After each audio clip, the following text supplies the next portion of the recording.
Hello viewers, welcome to my YouTube channel with English in Bengali. তো আজকের এই ভিডিওতে আমি তোমাদের সাথে শেয়ার করবো তোমরা যারা 2024 সালে ক্লাস 8-এ পড়ছো তাদের জন্য ফার্স্ট সামেটিভ রিলেশনের ইংলিশের সাজেশন ঠিক না বলে এটাকে বলতে পারো যে পরীক্ষার আগের দিন তোমরা কোন কোন জিনিসগুলো পড়বে বা পরীক্ষার আগে তোমরা কোন কোন জিনিসগুলো পড়ে যাবে ইংলিশে, সেটাই আজকের এই ভিডিওতে আলোচনা করবো। তো তোমাদের 15 নম্বরের পরীক্ষা হয়। 15 নম্বরের মধ্যে কিন্তু রিভিশন লেসন, অনেক স্কুলে কিন্তু রিভিশন লেসন দিয়েছে, আবার কিছু স্কুলে রিভিশন লেসনের রাইটিংটা বাদ দিয়ে দিচ্ছে, কিন্তু রিভিশন লেসনের যে গ্রামারগুলো রয়েছে সেগুলো দিয়েছে। Revision lesson wind cap, clouds and April day, the great escape, এগুলো আশা করি তোমরা টেক্সটগুলো পড়েছো। টেক্সটগুলো কিন্তু পরীক্ষার আগের দিন নিয়ে আর বসার দরকার নেই, তবে অবশ্যই করে কিন্তু অথরের নাম কিন্তু ভালো করে পড়বে। অথরের নামগুলো কিন্তু ভালো করে পড়বে, অথর আর টেক্সটের নাম, অথর অ্যান্ড টেক্সট নেম বা পোয়েম নেম।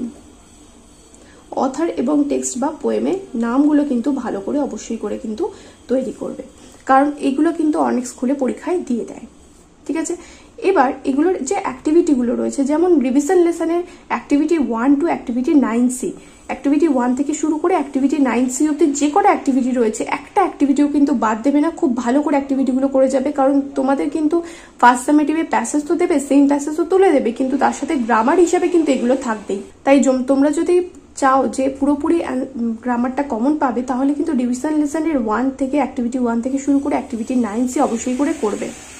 এবার আসি দ্য উইন্ড ক্যাপের কথায়। দ্য উইন্ড ক্যাপের অ্যাক্টিভিটি 8C আর অ্যাক্টিভিটি 9 অবশ্যই করে ভালো করে যাবে। টেক্সটের কোশ্চেন আনসারগুলো পড়ার দরকার নেই, কারণ ওগুলো বাইরে থেকে দেবে। তাই তোমাদের যে কটা অ্যাক্টিভিটি বলছি, কোন কোন টেক্সটের অ্যাক্টিভিটি কোনগুলো করতে হবে সেটা ভালো করে দেখে নাও। ক্লাউডসের হচ্ছে অ্যাক্টিভিটি 9 ভালো করে পড়বে, অ্যান্ড এপ্রিল ডের অ্যাক্টিভিটি 6A, অ্যাক্টিভিটি 6B আর অ্যাক্টিভিটি 7। ঠিক আছে, দ্য গ্রেট এস্কেপের অ্যাক্টিভিটি 8B আর অ্যাক্টিভিটি 9 ভালো করে করবে। রাইটিং এ চলে আসো। রাইটিং এর মধ্যে পেজ নাম্বার 5 এর যে রাইটিংটা রয়েছে অ্যাক্টিভিটি 5, সেটা খুব ভালো করে পড়বে। পেজ নাম্বার 24, আমি পেজ নাম্বার 24 এর অ্যাক্টিভিটি 10A আর অ্যাক্টিভিটি 10B ভালো করে করবে। প্রত্যেকটা রাইটিং কিন্তু তোমরা আমার চ্যানেলে পেয়ে যাবে। পেজ নাম্বার 30 এর অ্যাক্টিভিটি 8A আর পেজ নাম্বার 39 এর অ্যাক্টিভিটি 10A।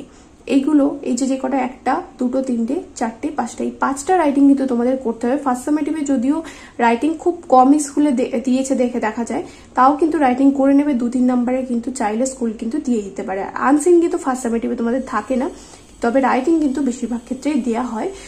তাই তোমরা কিন্তু রাইটিংটা অবশ্যই করে করবে। যে কটা রাইটিং আমি এখানে বললাম, পেজ নাম্বার উল্লেখ করে আমি লিখে দিয়েছি, তোমরা বইটা খুলে নিয়ে পেজ নাম্বার দেখে ওটা কিন্তু তাকিয়ে নিও।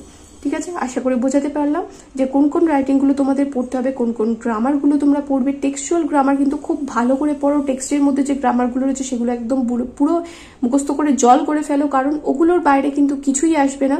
বেশিরভাগ স্কুলে কিন্তু ওগুলো দেওয়া হয়, তাই অবশ্যই করে কিন্তু ওগুলো তৈরি করে নাও। এবং তোমাদের পরীক্ষা কবে থেকে শুরু হচ্ছে সেটা অবশ্যই করে কমেন্ট করে জানিও। পরীক্ষার প্রস্তুতি কিরকম চলছে তোমাদের, আর কোশ্চেন ব্যাংকের সমস্ত ভিডিও দেখেছো নাকি, বা তোমাদের ফার্স্ট সামেটিভ রিলেশনের যে কটা টেক্সটের ভিডিও দেওয়া রয়েছে সবগুলো দেখেছো নাকি, কমেন্ট করে কিন্তু জানিও। দেখা হবে নেক্সট ভিডিওতে। Till then by.